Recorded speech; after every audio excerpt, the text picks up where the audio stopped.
Hello guys, Chennai vlog 3 பார்க்கலாமா? So ஒரு 6 மணிக்கெலாம் இருந்துச்சு. சிறுவாபுரி கோவிலுக்கு ஒரு 7 மணிக்கு ரீச் ஆகிட்டோம். அங்கே முருகனை பார்க்க கிட்டத்தட்ட ஒரு 3 மணி நேரமாக வெயிட் பண்ணோம். அவ்வளோ கூட்டம், சரியான கூட்டம். வந்து டியூஸ்டேன்னு பார்த்து போனோம். அங்கே கூட்டமாக இருக்கும் தெரிஞ்சு தான் போனோம்.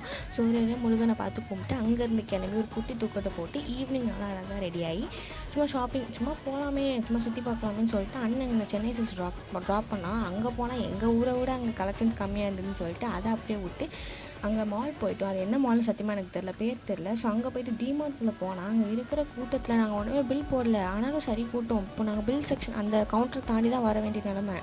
அங்கே போய்ட்டு ஒருத்தன்ட்டா கெஞ்சி வெளில வந்துட்டு அப்புறமா மேக்ஸ் போனோம் சும்மா பார்த்துட்டு. அப்புறமா கோரா ஃபுட் ஸ்ட்ரீட் போயிட்டோம். அங்கே போய்ட்டு போபா டீ வாங்கினேன், சாக்லேட் மில்க் டீ வாங்கினேன், செம்ம டேஸ்ட்டாக இருந்துச்சு. அப்புறம் அங்கேயே டின்னரை முடிச்சிடலாம். அம்மா தோசை வாங்கினாங்க. அந்த கொரியன் சீஸ் கொண்டு ரொம்ப நாளாக ட்ரை பண்ண நினச்சிட்டு இருந்தேன், அங்கே இருந்தோடனே தூக்கிட்டேன். ஸோ எங்கிட்ட இப்படி தான் சூப்பராக போச்சு. நம்ம நெக்ஸ்ட் vlogல பார்க்கலாம். பாய்.